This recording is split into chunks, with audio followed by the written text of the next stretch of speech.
Bienvenue dans ce 3 minutes pour mieux comprendre notre école zen, ce qui n'est franchement pas toujours facile, mais enfin j'essaye d'être le plus didactique possible.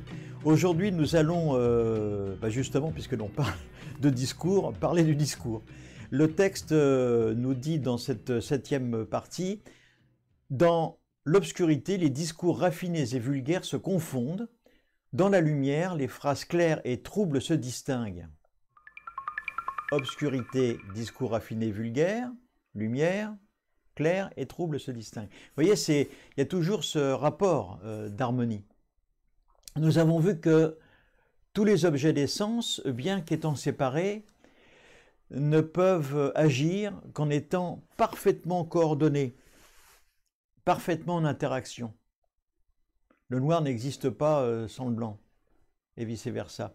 Un esprit obscur, voire obscurci, par exemple par l'alcool, ne fait plus tellement de différence entre un discours raffiné et un discours vulgaire.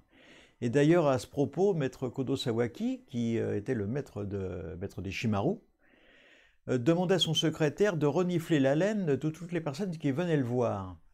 Et dans le cas où effectivement la personne était alcoolisée, il refusait de la recevoir. Alors, de ce point de vue, nous pourrions dire que dans l'obscurité, peu importe la qualité du discours. Ce qui compte, c'est ce qui est perçu. Et c'est ce qui est compris. Tantôt le discours est raffiné, tantôt les propos dont la signification est vulgaire, mais le problème c'est que dans l'obscurité, pour un esprit obscurci, peu importe la qualité du discours. Ils sont simplement, ces mots, exprimés différemment. Ces phrases disent en fait la même chose. Différence d'expression, égalité de pensée, la pensée reste toujours en arrière-plan, comme un fil, et le discours s'articule par-dessus.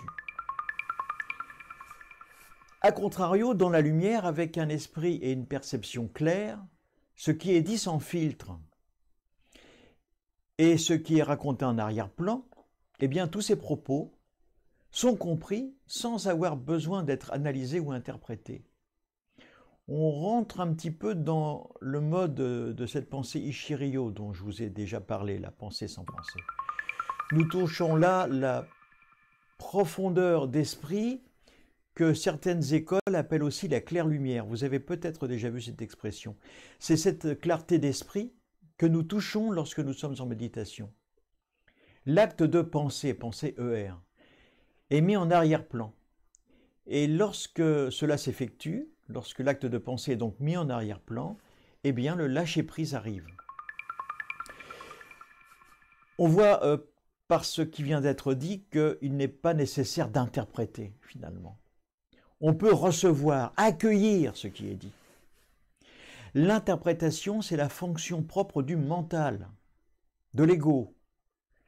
Et si on s'émancipe du mental, eh bien on peut atteindre cette clarté de l'esprit. C'est aussi distinguer ce qui est clair de ce qui est trouble en nous.